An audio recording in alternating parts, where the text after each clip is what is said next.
now it's in shambles. They are looking at coming back before it expires and all of that. Okay, so we have a security analyst on the line.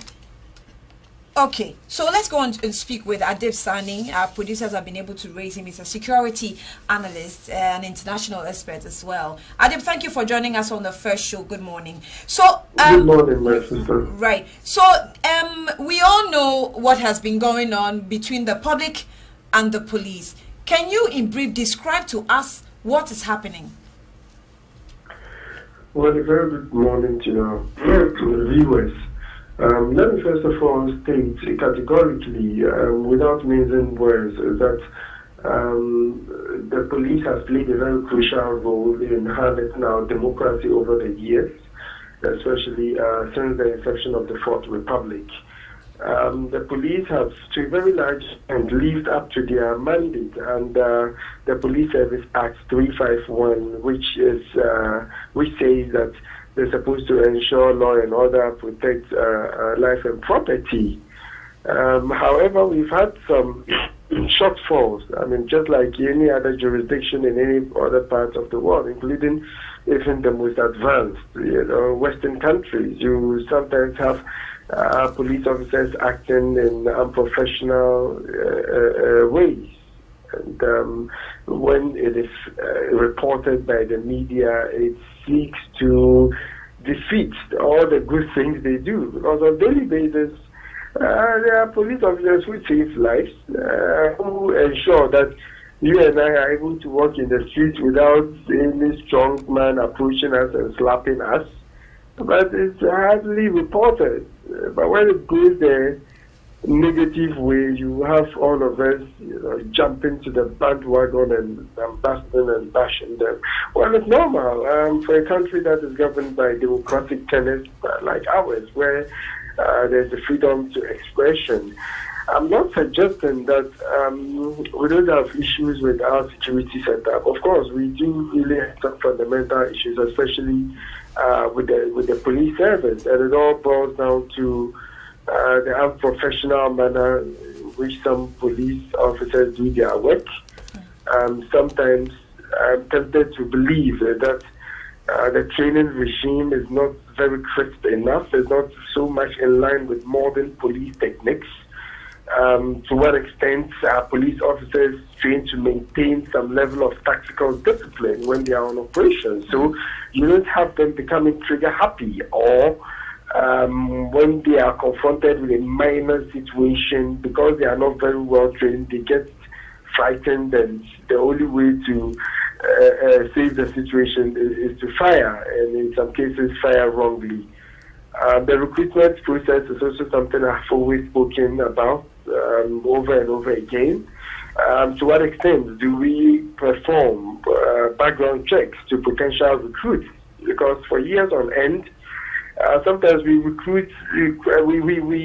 constrict recruitment into these security agencies like the National Security, the DNI, and even the police to party foot to soldierism instead of actually based on merits. But you see people wanting to join the police service not because they are honor-bound to defend and to protect, but because there are no jobs. Anytime there's announcements about recruitment, you see long queues at banks and post office.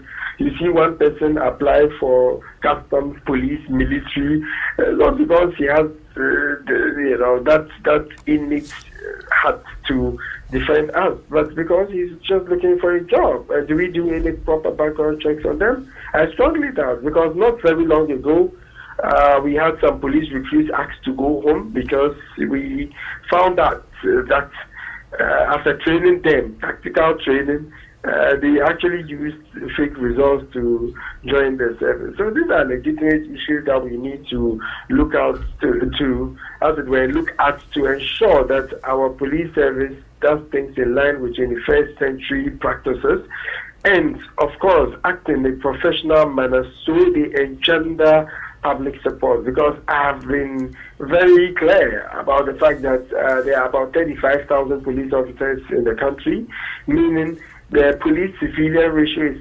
about one police officer to something about 840 Ghanaians. But the UN standards puts it at the best standards at the UN level is one police officer to about 500 citizens. What it means is you cannot have the police everywhere all the time. Okay, so you need citizen participation in the policing process. And how can you engender their participation? By harnessing your relationship with the people based on mutual trust and respect. Okay, by acting in a professional manner, by reaching out to the people, by making them understand that they also have a role to play in that regard. But when we wake up every morning and we hear one police officer is drunk in a public transport, or a police officer mistakenly shoots guns, or it creates problems, and I don't think that's the way to go. Just to wrap up, Adib, monitoring the temperature of the public and the police and its behavior. Just answer two questions in just a few minutes. Do you think that the IGP would have to put down his tools like we're calling for, or do you think that the public will also now try to defend themselves?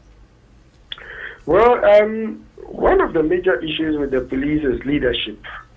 I don't think the leaders have lived up to expectation. I don't think they have shown commitment into ensuring that our police service is up to the best standards. So for me, I think there's an urgent need for a total reform. For a total overhaul of the police service from the very top to the very bottom. That would take into consideration the welfare of police officers. So they don't wake up in the morning and asking themselves whether it's really worth it. Right. I thank you very much, Adib Saani, for your time this morning. Let's also speak to Dr. Kingsley Nyako, who is a psychologist and senior lecturer at the